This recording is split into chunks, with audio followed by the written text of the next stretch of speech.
Okay. Well, shall I stop here? Okay, I will stop here just to let you know that if you want to hear any more stories, and believe me, I have a lot of them, I share them in my healing classes and also in my Feng Shui classes. So, please, if you have any questions, please ask. Yes? What was the symbology of the snakes in at the temple? The snake is in the Mayan culture. Let's see, with Chichen Itza, it is the mouth of the great well. That's what Chichen Itza means, the mouth of the great well, and the snake is at the end. This temple is very revered in the Mayan culture, and the snake is symbolic for wisdom. Okay, and there isn't too much more that I can elaborate on that. You know, I could go the other direction too, but keeping it spiritual, it has to do with wisdom. Yeah. I think also snake reinventing themselves because of the shedding of the skin. That's right. Yeah. Absolutely. Anyone else? Any other questions on Feng Shui? Yes. Question, with Feng Shui and children, you were talking about balancing. How do you balance and I have 3 children, my husband and I. And there's a lot of energy. Is there any way to kind of calm them down? Calm down the energy? Redirect it, focus it.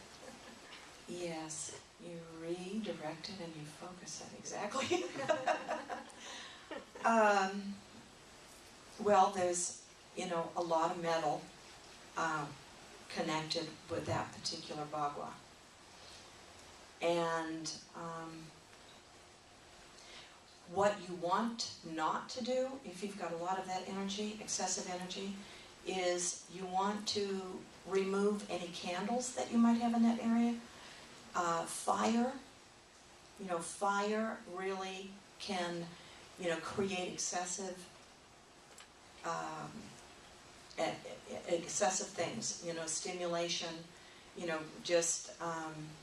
it can get a little bit unruly at times, so you want to subdue that a bit by, taking the fire element away from that, and that should help to tone things down. Okay? Anyone else? Thank you. We had a Feng Shui consultant come in when we set up the temple, and that was interesting because when you walk in the very front door, what's now my office is the Wisdom and Knowledge section, which is where we were suggested to make it the Ascended Master's Room. And that's where we have all of the iconography of Jesus and Buddha and Moses and Kuan Yin in there. And I had originally had that room targeted for the top left. They said, no, that's prosperity, and Jesus and Moses were really poor. You don't want them in the prosperity corner.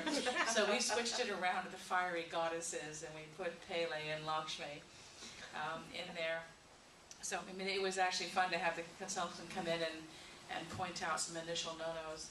And my desk, as you know, was originally in this area behind this wall, which is the career and fame and reputation area, which I spent the first 2 years there building the fame and reputation of the temple, and now I moved to the Ascended Master's Room, so hopefully now I can work a little bit less hard. And just Absolutely.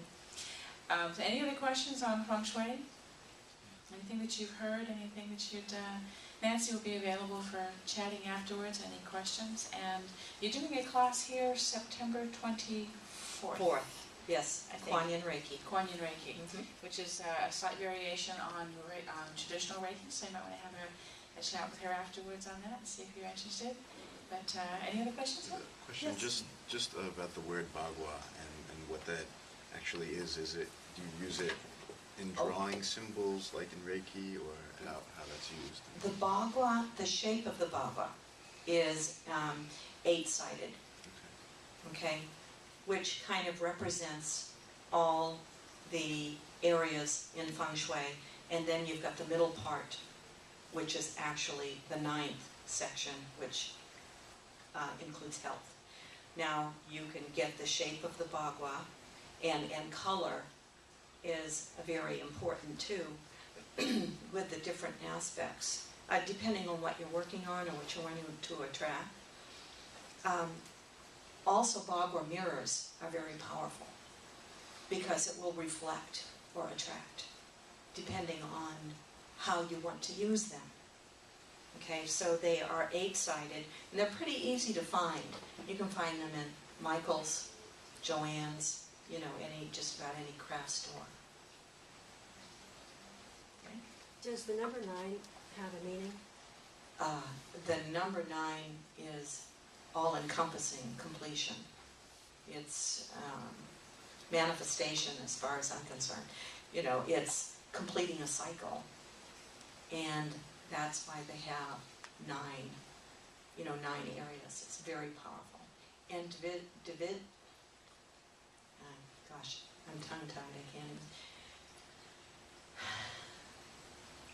even. Okay, I'll use another word. Divisions of that. 3, 6, 9, 12, 18. Well, not so much 12, but 18. But 12 is powerful too. But because you add the 1 and the 8, and you've got 9, 27, 108. This is one of the reasons why in the mala beads you have 108, half being 54.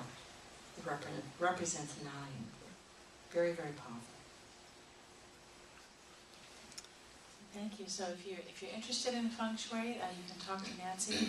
There's all kinds of books you can go to. There's all kinds of internet sites.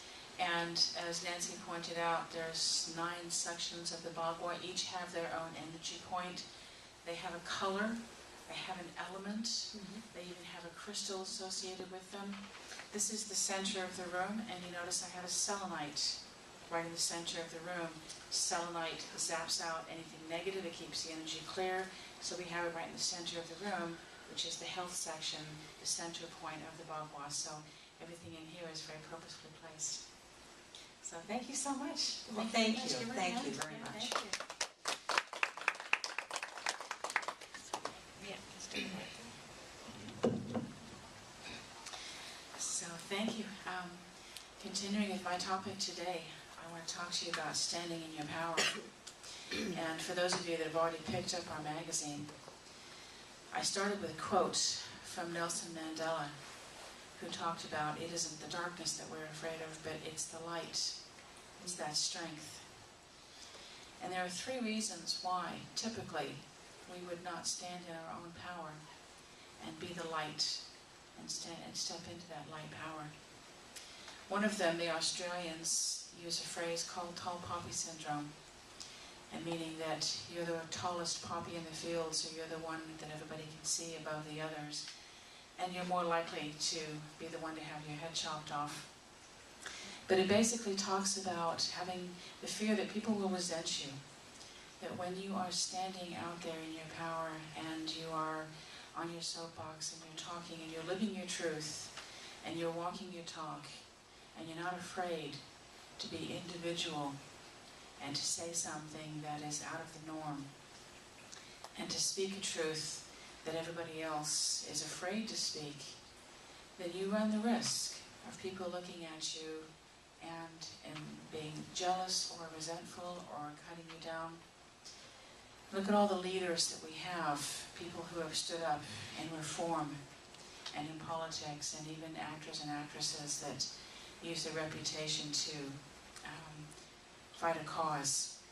They're the ones that are, of course, that are the most subject to the criticisms of those that are afraid to hear their message, or are jealous that they have the power and the conviction to say those messages when somebody else is only content to be at home quiet. So when I was starting this temple, it was one of the things that I was thinking about was, what if, as I stand up here and